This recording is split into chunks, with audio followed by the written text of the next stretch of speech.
Bonjour à tous, c'est Jean-Luc Roux sur sa chaîne YouTube. Aujourd'hui, nous allons parler de General Atomics qui dévoile le drone Gambit S5 capable de voler sur un porte-avions au Salon aéronautique de Farnborough.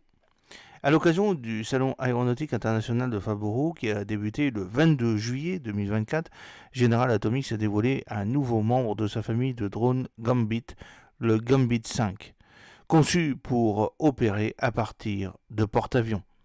Cette innovation s'inscrit dans la vision plus large de l'entreprise en matière d'aviation navale sans équipage destinée au Royaume-Uni et à d'autres clients potentiels. Le Gambit 5, qui a été présenté pour la première fois au Salon aéronautique international de Farnborough dans le cadre d'une vision plus large de l'aéronautique navale, notamment pour le porte-avions de classe Queen Elizabeth du Royaume-Uni. General Atomics a dévoilé le développement d'un cinquième membre de sa famille des drones Gambit, le Gambit 5, conçu pour être lancé et récupéré par un porte-avions. Ce nouveau venu repose sur un concept de châssis modulaire intégrant des technologies avancées pour améliorer les capacités opérationnelles des escadrilles aéronavales. Le Gambit 5 a été présenté pour la première fois au Salon aéronautique international de Farnborough dans le cadre d'une vision plus large de l'aéronavale, notamment pour les porte-avions de classe Queen Elizabeth du Royaume-Uni. Initialement conçu pour une version porte-avions du Gambit 2, un véhicule aérien de combat sans pilote UCAV drone, le Gambit 5 a également évoluer pour devenir une plateforme polyvalente.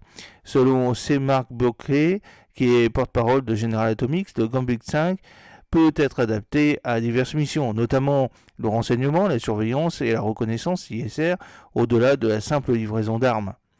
La série Gambit, introduite par GASI en 2022, est basée sur un châssis commun intégrant un cerveau piloté par intelligence artificielle, des systèmes de contrôle de vol et des systèmes de mission permettant une itération et une adaptation rapide à différents ensembles de missions. Le nouveau concept de Gambit 5, capable de voler sur le porte-avions, en est encore à ses débuts et des discussions sont encore en cours avec des clients potentiels lors d'événements tels que le Salon aéronautique de Farnborough. L'un des principaux défis du Gambit 5 sera d'adapter son châssis commun aux exigences rigoureuses des opérations des porte-avions, telles que les contraintes imposées par les lancements par catapulte et les atterrissages arrêtés, bien que sur les Queen Elizabeth, pour l'instant, il n'y a pas de catapulte. Cette adaptation pourrait impliquer le renforcement du châssis et l'intégration de sous-systèmes robustes pour résister à ces conditions opérationnelles. L'intérêt du Royaume-Uni pour le Gambit 5 est motivé par son projet de convertir les porte-avions Queen Elizabeth de configuration à décollage court à atterrissage vertical SVTOL en système capable de prendre en charge les opérations de décollage assisté par catapulte mais de récupération arrêtée, les catobars. Cette conversion permettrait d'élargir la composante sans équipage des escadrilles aériennes de ces porte-avions en intégrant potentiellement diverses plateformes de drones, notamment les drones Gambit 5 et MQ-9B capables d'opérer avec des kits de décollage et d'atterrissage court, les STOL. La Royal Air Force a manifesté son intérêt pour la version Sea Protector du MQ-9B ainsi que pour objectif sa mise en service d'ici 2028, sous réserve de financement, bien entendu, et d'examen stratégique de la défense.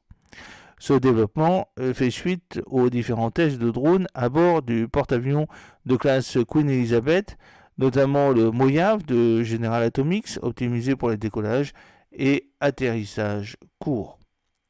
Alors, vous avez sur la photo les différents modèles de la famille des Gambit de General Atomics. General Atomics considère le Gambit 5 comme une étape vers des capacités d'aviation embarquée sans pilote plus étendues. L'entreprise possède une large expérience dans ce domaine, ayant participé à des projets tels que le programme UCLASS, United Mid-Career Launch Airborne Surveillance and Strike, de la marine américaine qui a évolué vers le Carrier Base Aerial Refueling System, le CBARS. Bien que l'entrée de General Atomics dans le CBARS a été perdue face au MQ-25 Stingray de Boeing, l'expertise de l'entreprise en matière de navigation relative, d'autonomie et d'opération à bord des navires reste solide. Le concept Gambit 5 ainsi que d'autres systèmes aériens sans pilote comme le MQ-9B STOL pourrait améliorer considérablement les capacités opérationnelles des escadrilles aériennes des porte-avions en fournissant une masse supplémentaire et en étendant les capacités de ciblage et de connaissance de la situation des groupes d'attaque des porte-avions.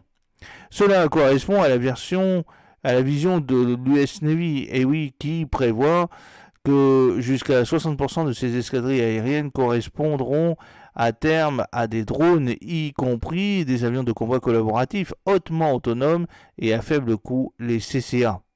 En conclusion, le développement de Gambit 5 représente une étape importante de l'évolution de l'aviation embarquée sans équipage, offrant des capacités améliorées à la Royal Navy et potentiellement à d'autres forces navales dans le monde.